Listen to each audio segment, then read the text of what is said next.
You know Graybar for electrical parts, but there's one more thing you may not be thinking of us for that can help maximize your next project's total value.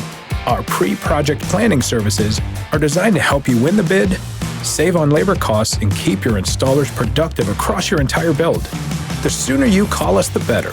Because when we're there from the beginning, we can anticipate your needs and help you solve problems before they become problems. Yep, Graybar does that.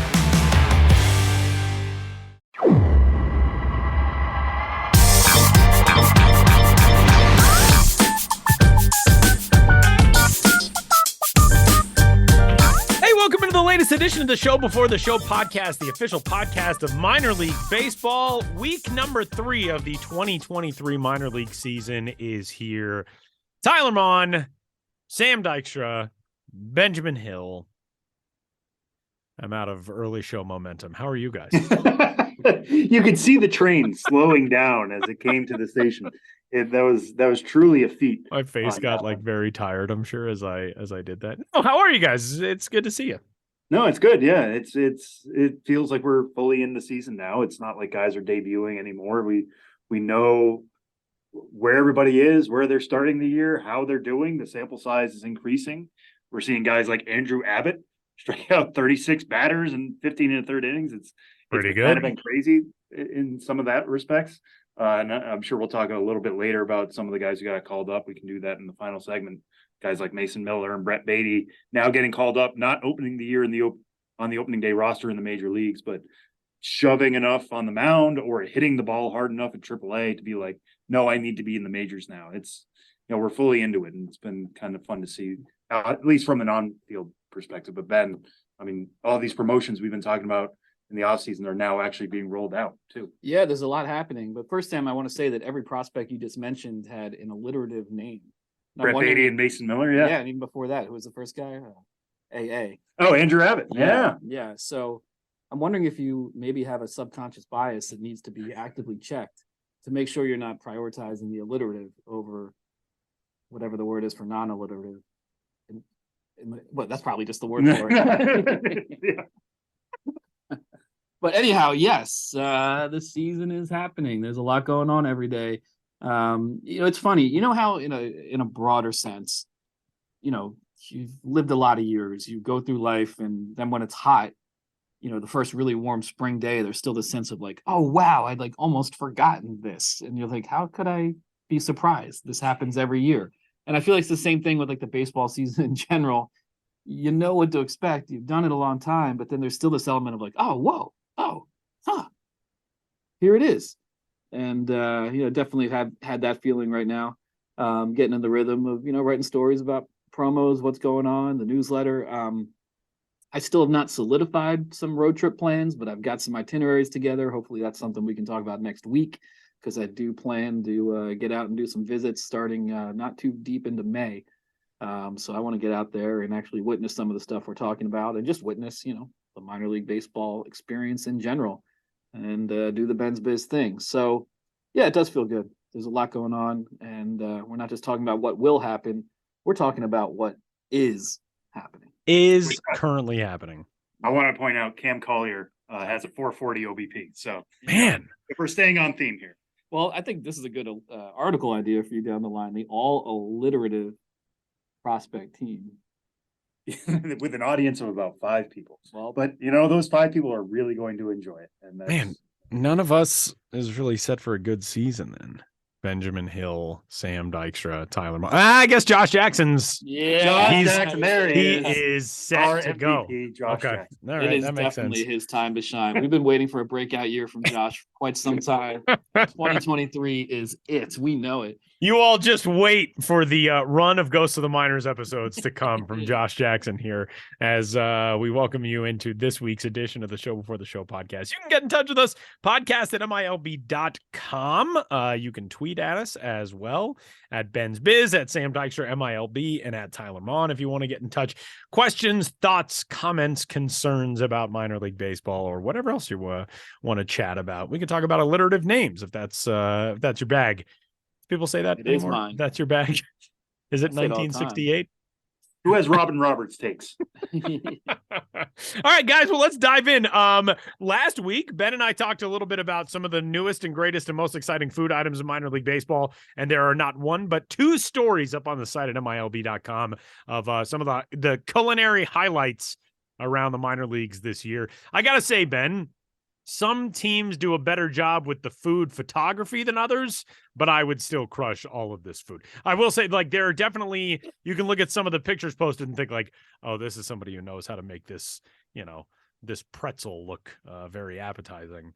And others that I wouldn't know how to take pictures of food. I'm not good at that, but it all sounds amazing. Give us some of the highlights.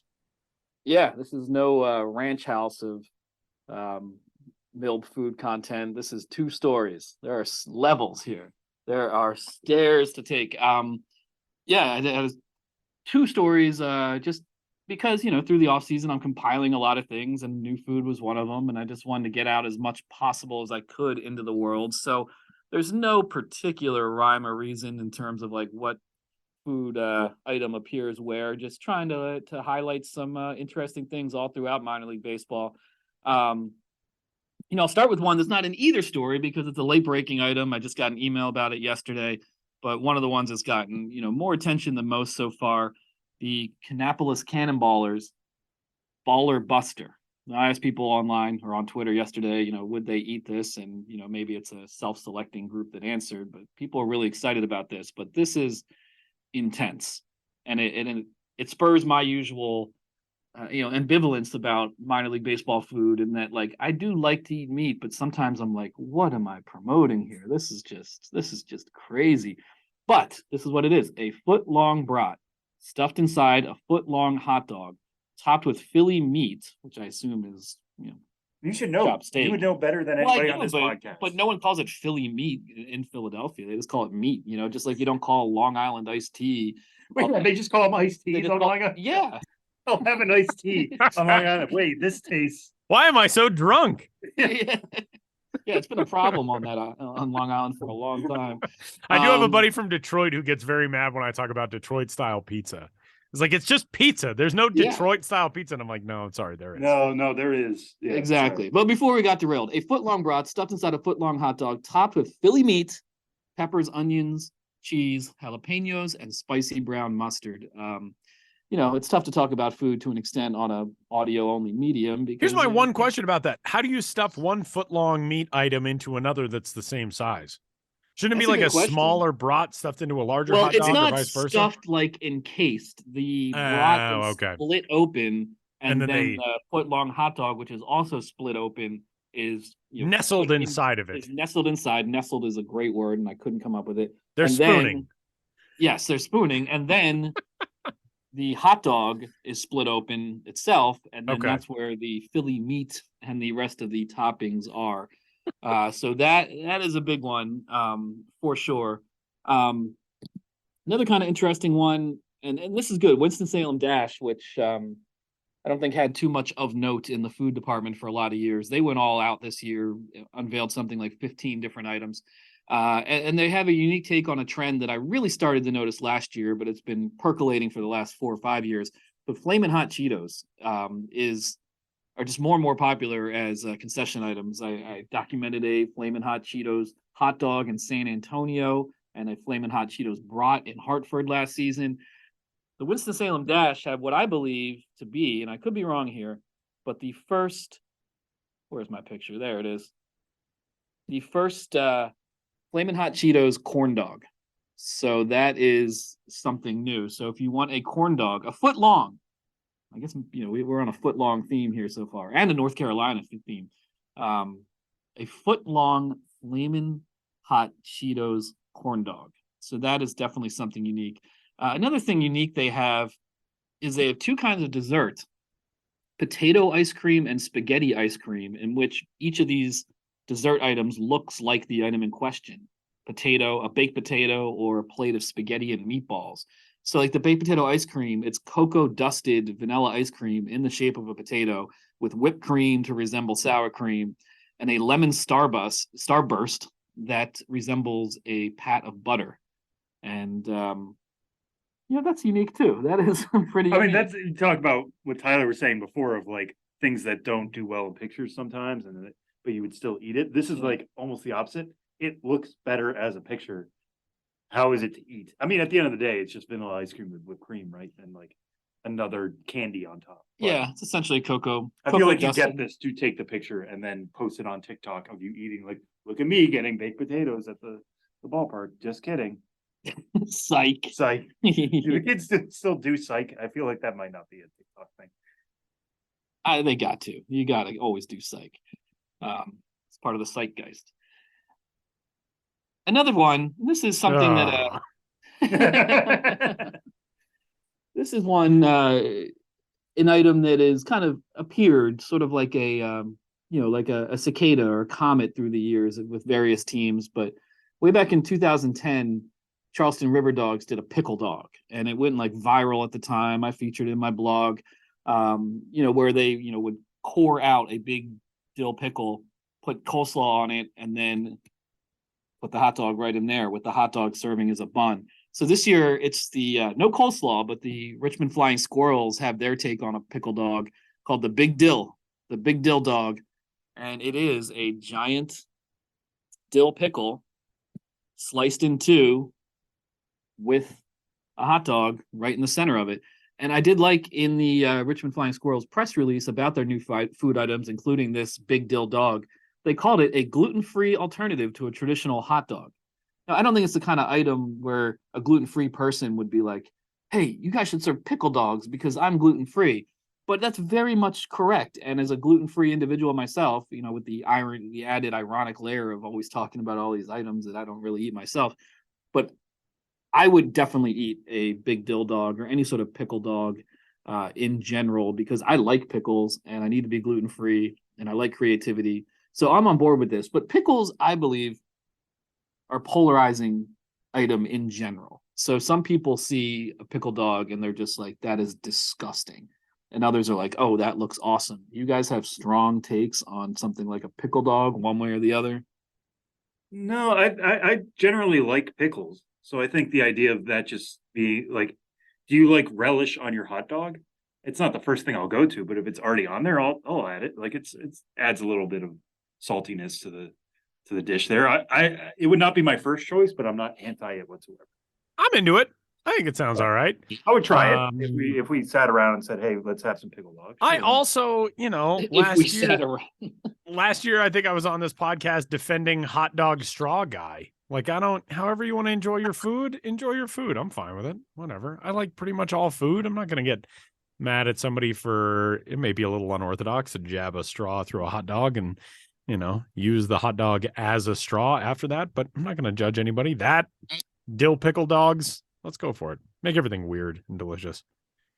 All sounds Make fun. everything weird and delicious. I think it's a good way to sum it up, and that's what I try to highlight. I mean, we could go on and on about the food. I have a lot of stuff highlighted, but check it out on MILB.com and in the Ben's Biz Beat newsletter as well. Subscribe on MILB.com to the Ben's Biz Beat newsletter. Unless there's any more food you guys want to talk about. I didn't mean to just say we're done here, but it's the kind of thing you could just talk for hours about all this ridiculous. And I'm sure we will too. Like somebody will announce something down the line that we're going to have to bring somebody on the podcast to talk about, like a singular item, like Crabzilla.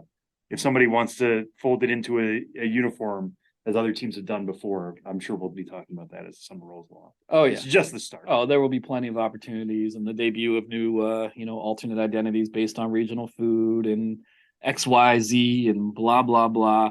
To totally go on a quick tangent, I talked about Winston-Salem and their new food items.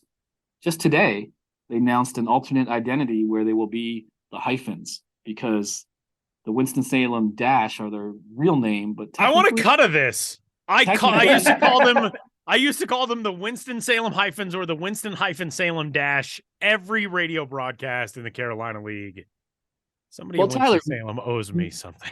Yeah, maybe you were a part of this, because the Dash name was announced, I believe, back in 2009 or so. Yeah. And I remember on Ben's Biz blog covering a Pelicans promo where they played Winston-Salem Dash and made it all snarky jokes about how they were actually the We called it hyphens. Salute to Grammar Night. I think that was Yes. 2010, I want to say. That was the brainchild of our former promotions director, Maggie Neal, who now works for the PGA. Yeah, that was Maggie wore a shirt I will never forget. She wore a shirt that had a bunch of commas on it and then a chameleon at the end. Comma. 5 commas. And then, but yeah, we called them the Winston-Salem Dash over the public address system that night and everything. Yeah, it was fantastic. That was either 2010 or 2011. I think it was 2010. Yeah, back in the rugged old days when you could really go hard on your opponent. And we're all too soft and sensitive now to make grammar-related jokes at the expense of our opponent. Let's bring culture wars to minor league baseball. Let's not. Grammatical There's certain culture wars that are worth fighting. Culture wars only based on punctuation from here on. That's what we're going with. Hey, if they want to play as like the M dashes at some point, as somebody who incorporates a lot of M dashes in his writing, I would be on board. All right. Well, another front in the burgeoning minor league baseball culture war will one day be men and women versus the machines. Great. And this is where we're headed now. Being somebody who has read enough creeped out stories by tech columnists about AI, I'm terrified of AI. Sometimes I lie awake in a cold sweat and I get scared of what it's teaching itself. But evidently the other night taught itself how to tweet a baseball game, as the Pensacola Blue Wahoos had artificial unintelligence night. This is back on Tuesday, the 18th of April, in which they, I guess, paid tribute to AI. They had AI live tweet the game for them. And it really is like, AI is about as good at live tweeting sports as like the dorkiest sports Twitter administrator that you can imagine. Like every tweet from AI is just so womp womp. It's so dorky. So I'm not real scared about AI in that context yet, but this is a great promo idea. Yeah, the Blue Wahoos have done this kind of thing in the past. Last year they did a satirical homage to the NFT craze, where they gave away NFTs of a quote unquote disinterested primate, instead of a bored ape. Yeah, that kind of thing. They have fun with online trends. Obviously, AI is a huge trend. We don't have to get into what it forebodes for the future of mankind, but clearly it is, all joking aside, going to affect our lives in large and largely unknown ways. So great premise for a minor league baseball team to just have a little bit of fun with it. So on this evening, Tyler, like you mentioned, all the in-game tweets were written by AI, based on prompts that broadcaster Eric Bremer gave them. And all the entirety of the PA announcements, the in-game ballpark script, was also AI generated. And for a lot of that, they used what Eric told me was a vaguely European voice. Like, I don't know why. A little bit of French, a little bit of Italian. Vaguely European. Yeah, if I'm stereotyping, I imagine, thinking of like the band Kraftwerk and that kind of thing. I think of the AI voice as being German, like I am a robot, that kind of thing. That was my version of Kraftwerk. But anyway, they're a German band. Never mind. But they had fun with it on both ways. Talking to Eric Bremer, the broadcaster, he had a lot of fun with it. And, it's funny. The first in-game tweet, the prompt they gave was after the Blue Wahoos starting pitcher, Zach King, struck out a batter. And so they say, hey, please do a tweet based on this happening. And the AI generated tweet on the Blue Wahoos account is, did you see that? Zach King just struck out a batter with his mind-blowing slider. Looks like his wizardry skills extend beyond video editing. You're like, what? His wizardry skills extend beyond video editing? This is a minor league pitcher who just struck out a guy. So I Googled the name Zach King, and there is an editor known for his YouTube videos that feature, magic and sleight of hand and deceptive editing. So he's a really well-known editor, Zach King. So AI just assumes that, oh, Zach King? Wow. That YouTube video guy who edits videos is also pitching for the Blue Wahoos tonight. So he put it, they put it in. And Eric told me they edited that tweet because the pitch was a slider, but the AI said it was a curveball. Sam disagrees that it was either of those pitches, but we don't have to go down that rabbit hole. But after that, he said, you know what? This is the premise of the promo. If something is wrong, we're just going to roll with it. So like when Victor Mesa hit a double in the fourth inning and to lead off the fourth inning, and the tweet said it was an RBI double in the seventh, so be it. But then here's a twist. That fourth inning double for Victor Mesa followed his first inning single, and he went on to hit for a quote unquote natural cycle, going on to triple and then hit a home run in order. So now you've got people paying more attention to your Twitter than otherwise might on a random Tuesday in April. And here's where the pressure was on, if not for the AI, at least for the team. But they actually, Eric is like, you know what, this one was pretty normal. And thank goodness, because this is a tweet that, actually got, some traction and was retweeted and shared quite a bit. And it wasn't just totally ridiculous. Victor Mesa Jr. hits for the cycle. Siren emoji, fire, clapping hands emojis. History has been made as Victor becomes the second player in Blue Wahoo's history to hit for the cycle. What an incredible performance by the young star. Hashtag baseball history, hashtag hitting for the cycle. So, hey, AI kind of nailed it with that one. But there was another prompt after a player hit an RBI. Troy Johnston hit an RBI single. And the prompt was, tweet about this, but make it punny. And here's the joke.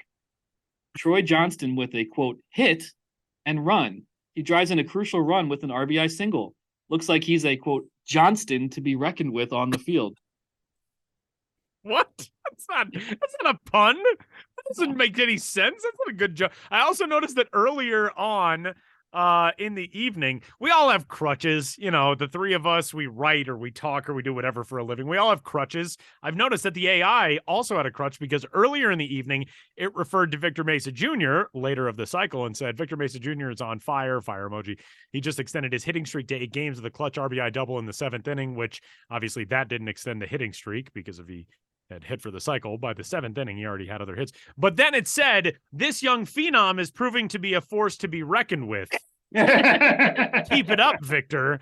So vary your word choices. My favorite thing. So it really, all of these read as though they were like initially cheesy tweets in English that were translated into a different language and then back into English by like an auto. Like they're just so awkwardly worded. And this one is just the best to me. Quote, despite the Blue Wahoos trailing the Birmingham Barons 10-1, they're not giving up and are still putting in their best effort. It takes resilience and determination to keep fighting until the final out. Let's cheer them on till the end. Hashtag never give up. Hashtag positive vibes. What? Also, I like that it randomly will capitalize some of the words in hashtags, but not others. Like nothing is capitalized and never give up. Positive vibes, both positive and vibes are capitalized. I don't know. I don't think they're coming for our jobs yet. Not yet. It's a brave new world out there, but not to sound pretentious, but through the years, this is what I have liked almost the most about minor league baseball is that just things that are happening in real time when a minor league team responds, you actually kind of can do, a body of work or a collection of articles that really are reflective of this moment in time. And I really like that aspect of it. And so to do an AI promo at this era of uncertainty regarding the technology and have some fun with it, to me, that's quintessential minor league baseball. And I hope to see more of this kind of thing, if not specifically AI, but, how can we just react and tweak and poke fun at things that are going on in culture and technology and the intersection thereof. Yeah, and I kind of like how real it was. Like if you heard about there was an AI night at the ballpark, you might think, this is the future. They're testing some stuff out. But no, it was like as raw as it came across. Like there are mistakes here. There's some weird things about this. No team is going to look at this and be like, this is what we need to do now. Right. And it's poking fun at AI at the same time of like, this is the cheesy stuff that's going to come out of this. And that's what I appreciated. It was not wholly holding up AI of just being like, let's try this and try to get used to it. It's like, no. This is silly. Let's just have a silly night on the Tuesday. In the Southern League. Yeah, but it will undoubtedly have practical applications in minor league baseball, as it will the world at large. And an example of that is the Fresno Grizzlies put out a press release, and might do an article on this to maybe kind of do a small series of AI and minor league baseball articles. But the Fresno Grizzlies became what they believe is the first team. They're having AI write their game recaps every single night now. And as writers, all of us, I think the first instinct is like, no, like, you crack open the door and then AI is going to bust it open and then we're all obsolete.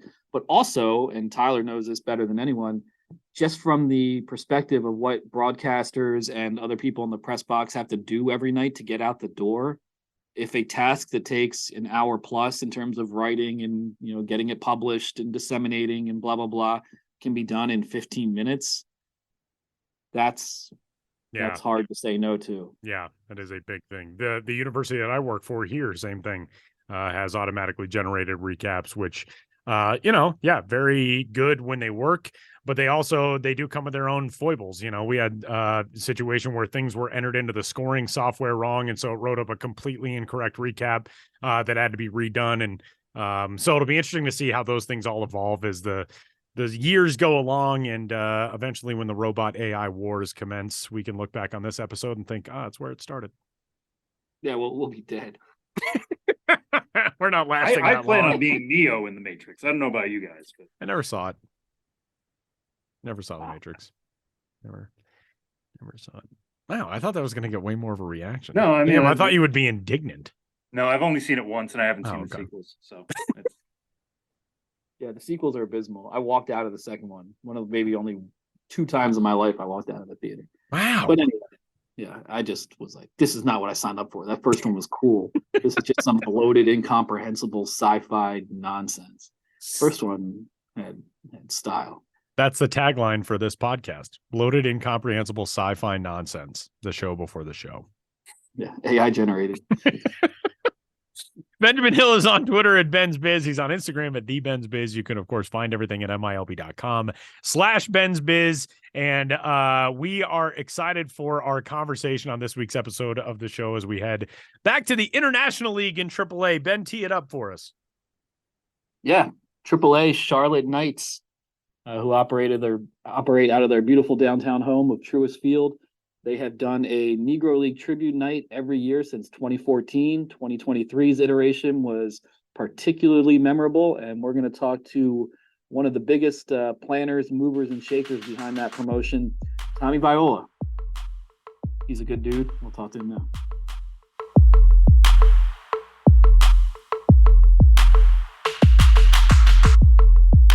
Here on the Show Before the Show podcast, we are joined by Tommy Viola,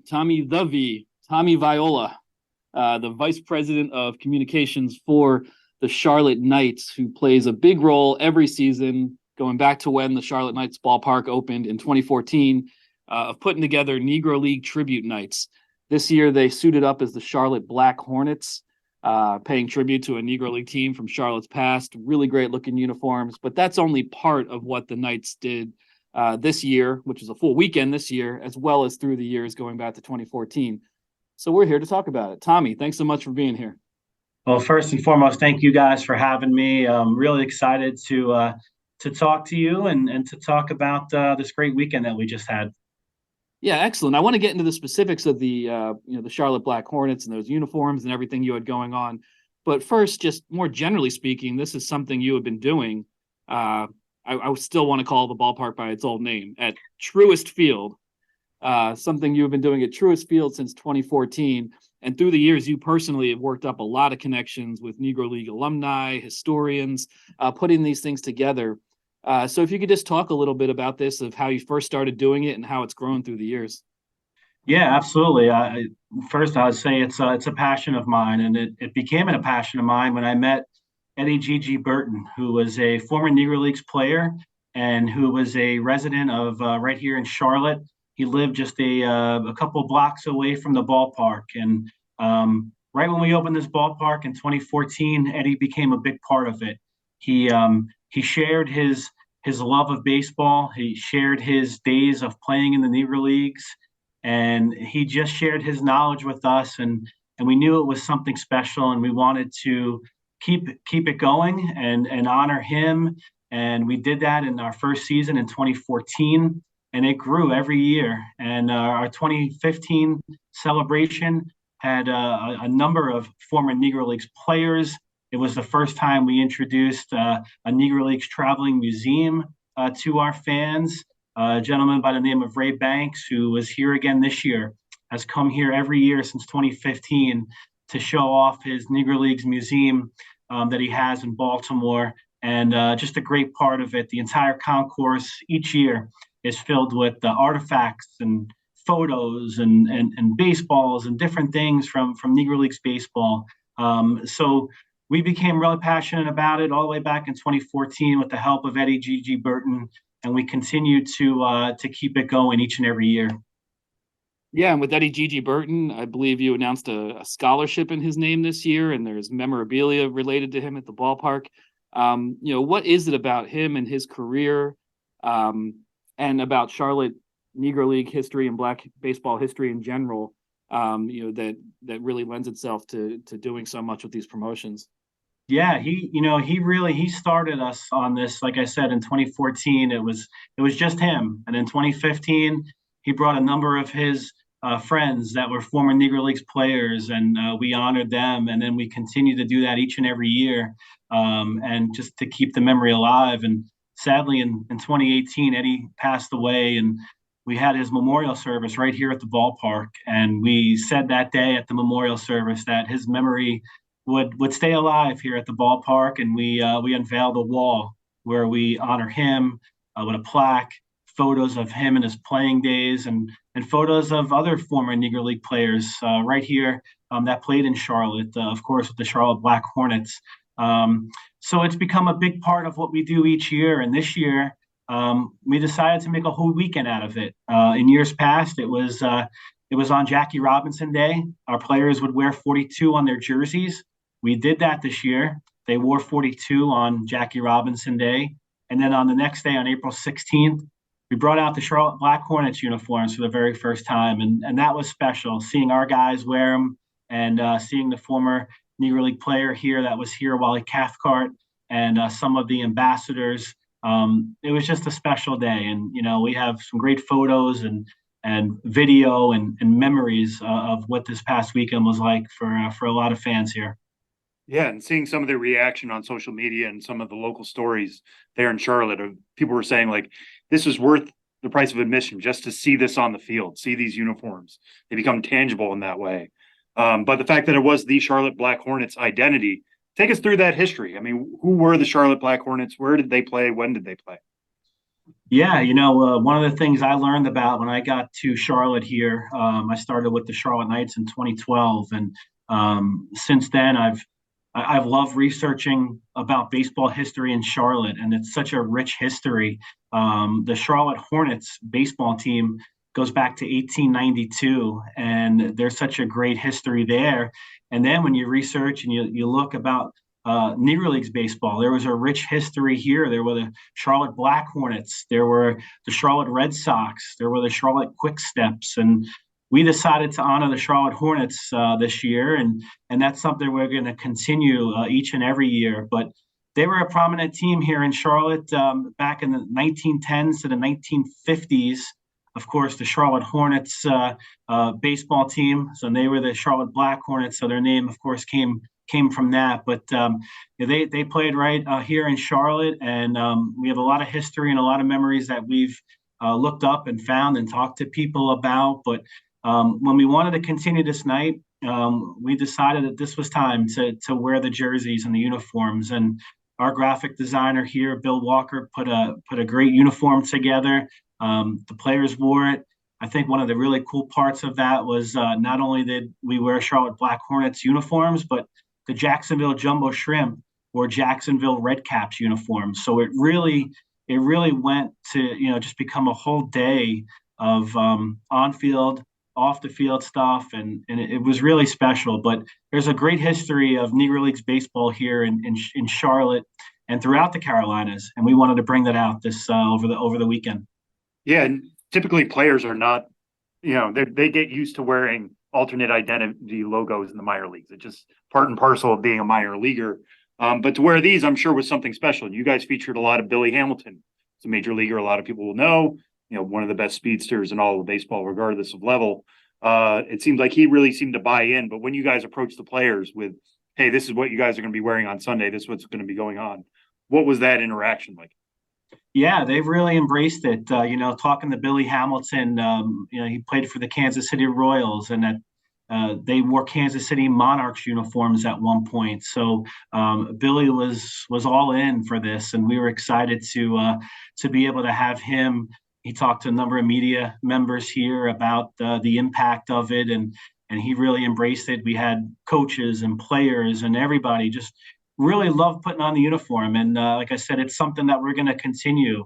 A lot of the uniforms we do, sometimes they're just a one-off, and we'll auction them off for charity. These we're going to keep and we're going to wear again. We're actually going to be doing an HBCU night in September where the players will wear these.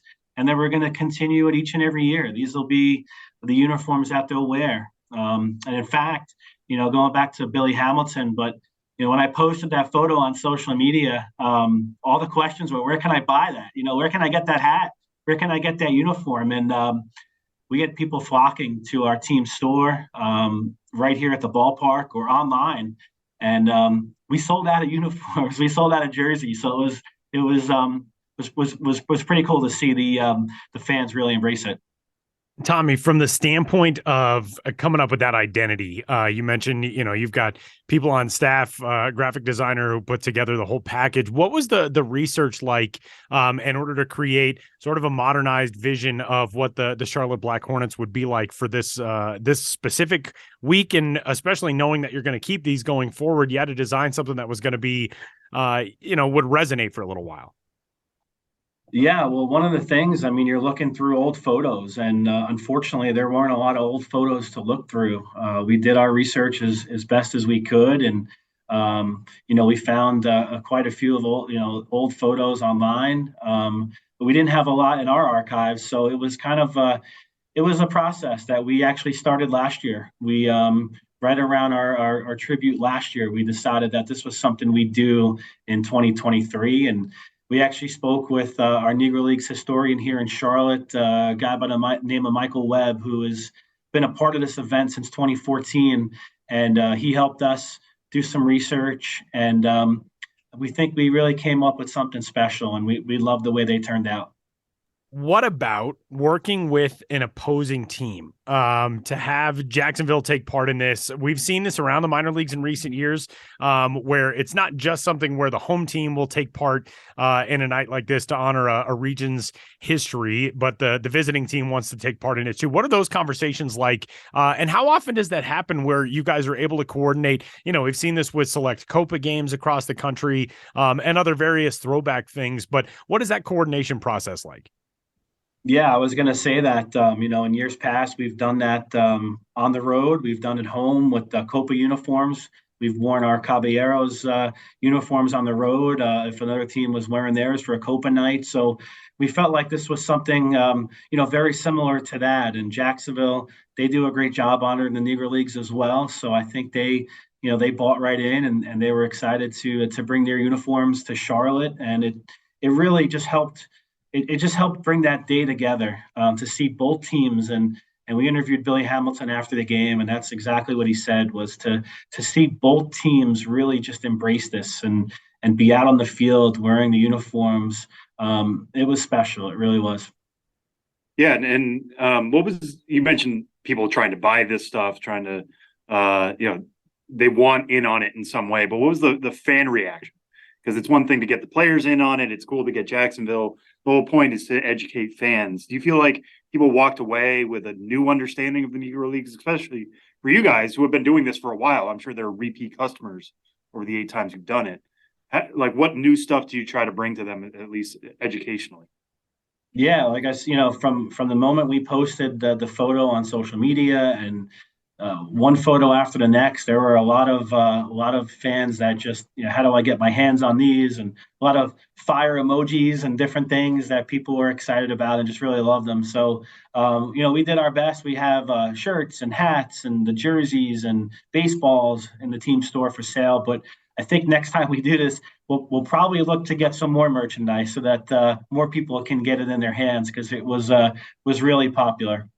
And you mentioned that there were a lot of different names of Negro League teams that came through Charlotte. I mean, just the amount of different Negro Leagues is something we also know about how that worked back in the early 20th century. Is there any thought moving forward that you could change the identity every year, or is it always going to be Black Hornets?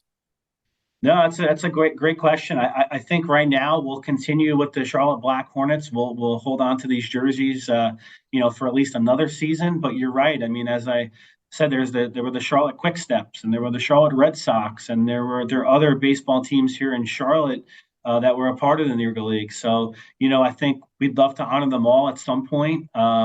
We've had former players that have come out over the years that played for other teams, and we just want to continue to just make fans aware that there were many teams, and we'd love to honor as many as we can because it was a special time, and it's just to me it's one of my favorite nights of the year.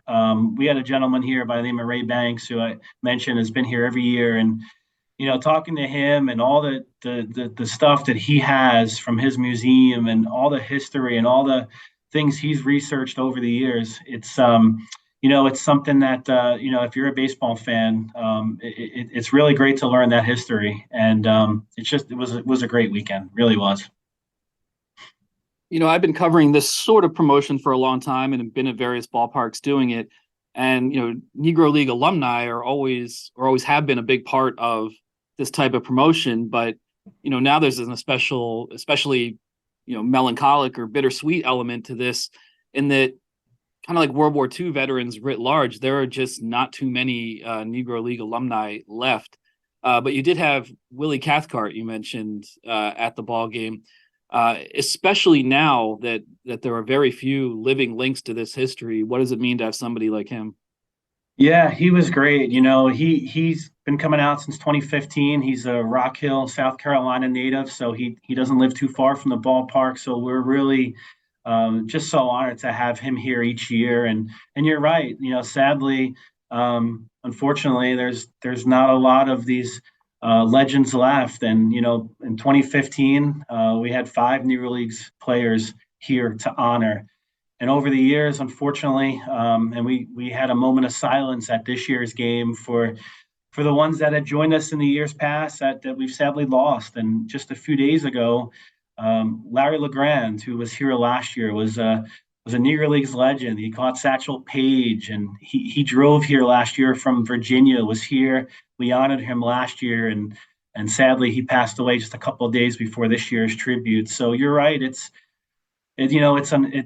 And that's why we try to keep their memory alive, and that's why we continue to honor these legends, because sadly, and even Wally Cathcart is his mid 80s. So it's a time right now where there's not a lot of these guys left. So we're doing what we can to just keep their legacy alive.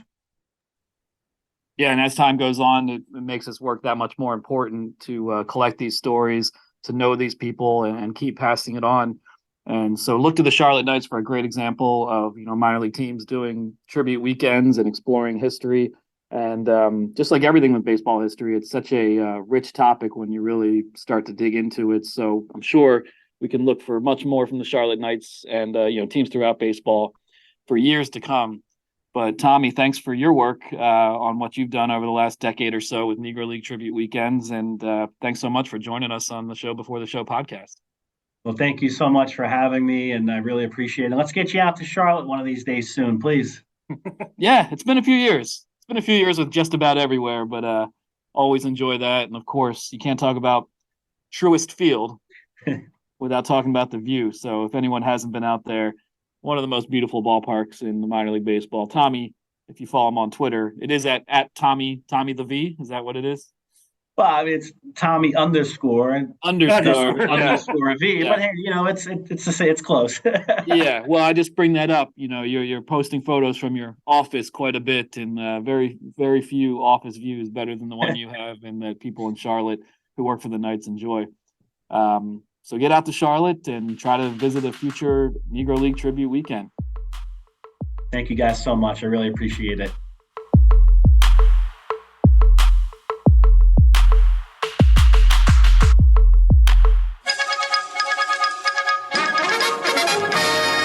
Interrupt this podcast to bring you another thrilling edition of Ghosts of the Miners. Now, here's your correspondent and host, Joshua Jackson.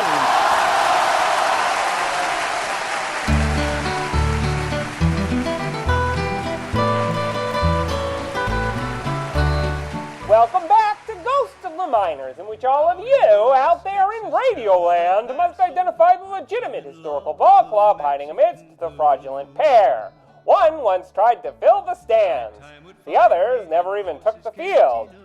In the last segment, I asked you which of the following minor league baseball teams did at one time exist. A, the Fort Collins Loveland Lovebirds.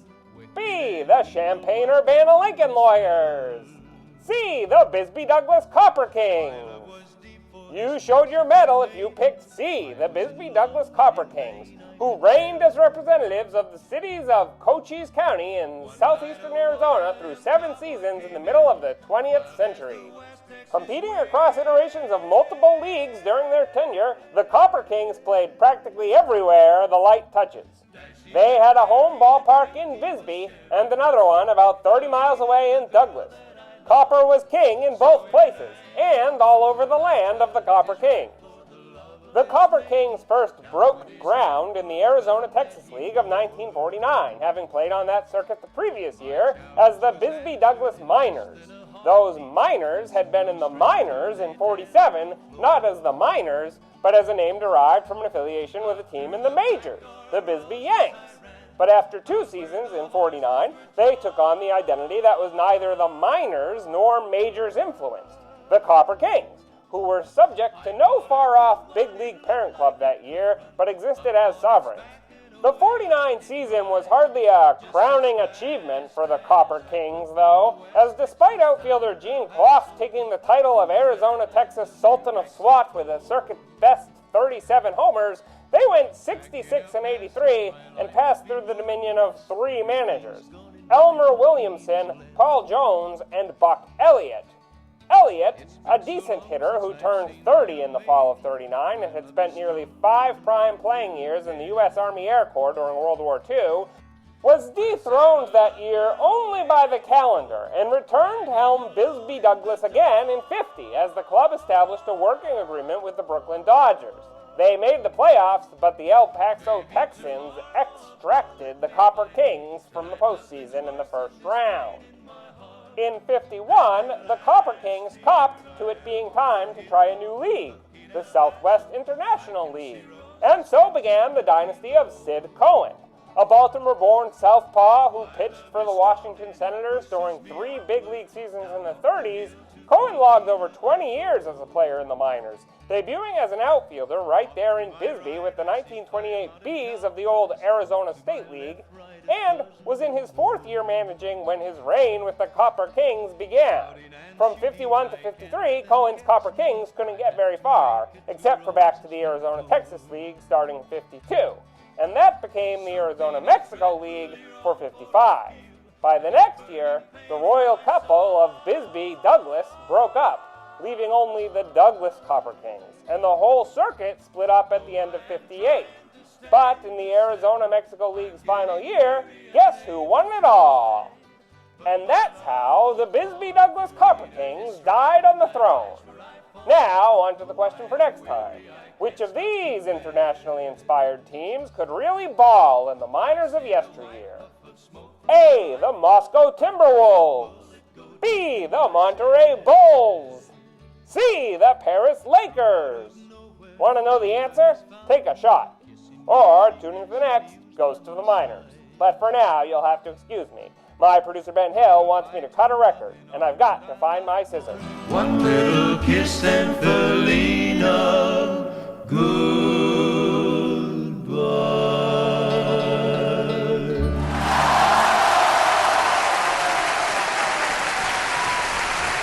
Well, the big thanks to Tom and Viola from Charlotte, as well as to our very own alliterative named Josh Jackson, who is poised for a breakout season in 2023. This year, we're already seeing some breakout seasons. Sam, you wanted to highlight some of the prospects who are already making waves across minor league baseball, and they don't even have to have the same first and last initials. They can, obviously. It seems to bode well, be a good predictor of success, but give us the lowdown. Well, I want to mention Mason Miller and Brett Beatty, who I brought up at the beginning of the show, not because they have the alliterative names, although that was purely a coincidence, but because both of those guys got called up to the major leagues since we recorded a show last week. Mason Miller made his debut earlier this week for the Oakland Athletics. A's have had a terrible pitching staff to begin the year. They've had a difficult roster to begin with, but starting pitching has been really hard to come by.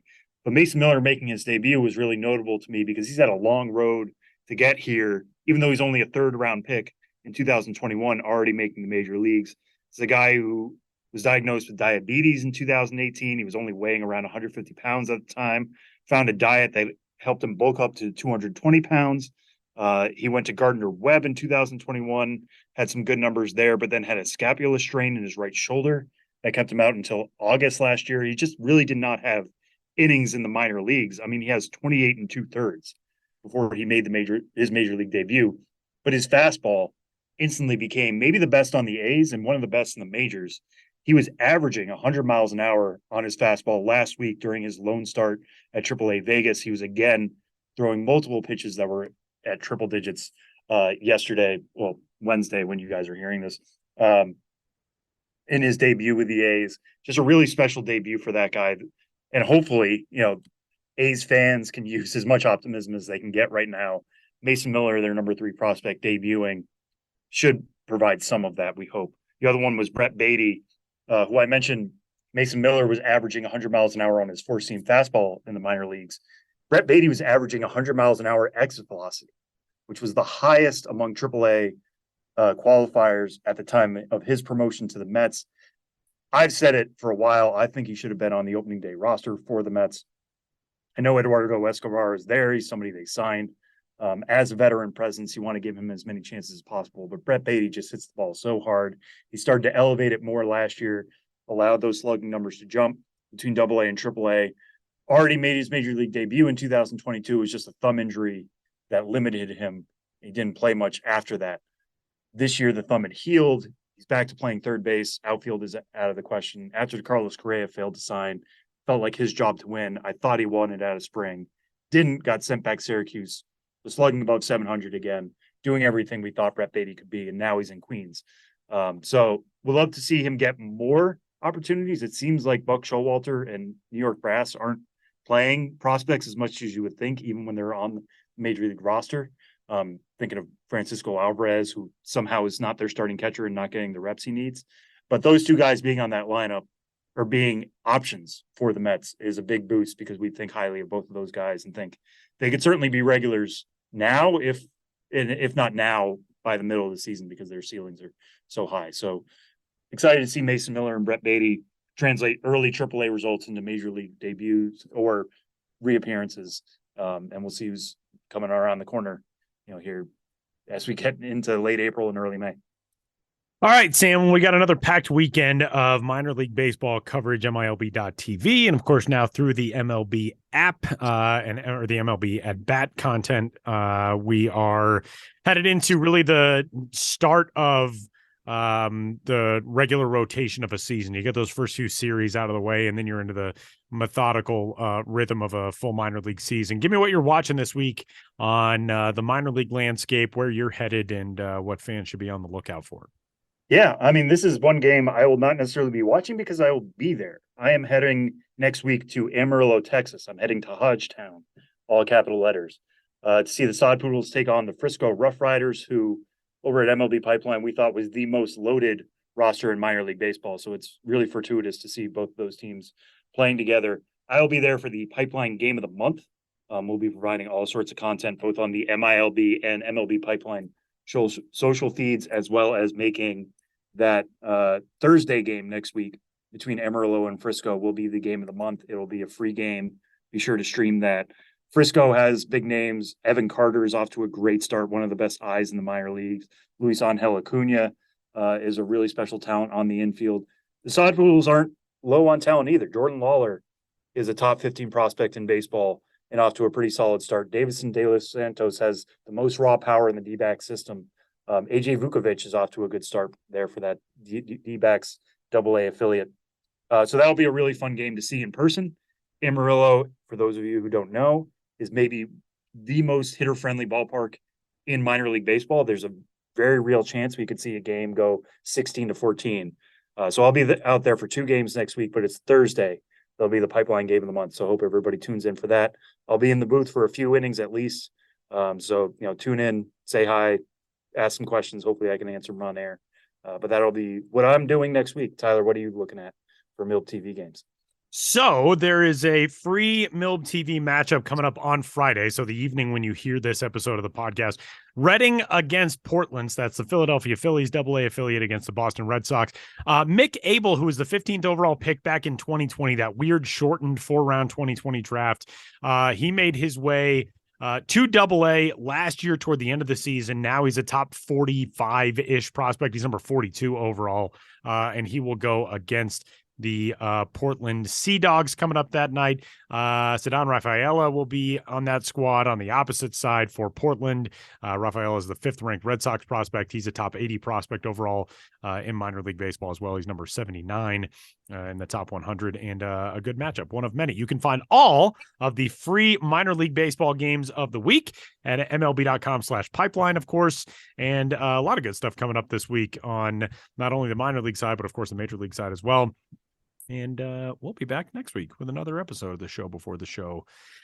I'm going to go try to whip up some, dill pickle dogs, or I'm going to stuff one meat substance into another meat substance. Ben, if you figure out what Philly meat is, please give me a call. Let me know. I'm going to do a wide-ranging, comprehensive investigation. You're in New York City. I feel like you could just go to a butcher and ask for Philly meat and see what they give you.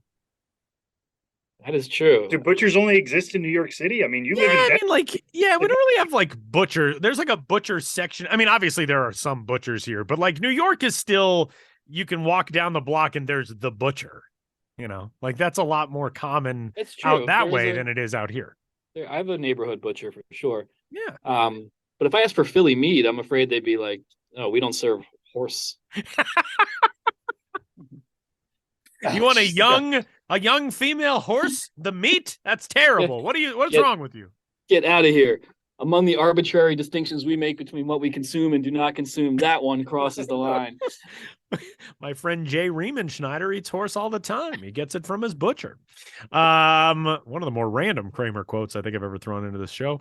Well, that'll do it for this week's episode of the show before the show. Don't eat horses, and you can get in touch with us, podcast at MILB.com, at Ben's Biz, at Sam Dykstra, MILB, at Tyler Maughan, at Josh Jackson, MILB, if you want to tell Josh that he's poised for his breakout year. And for those guys, my name is Tyler. We'll talk to you next week.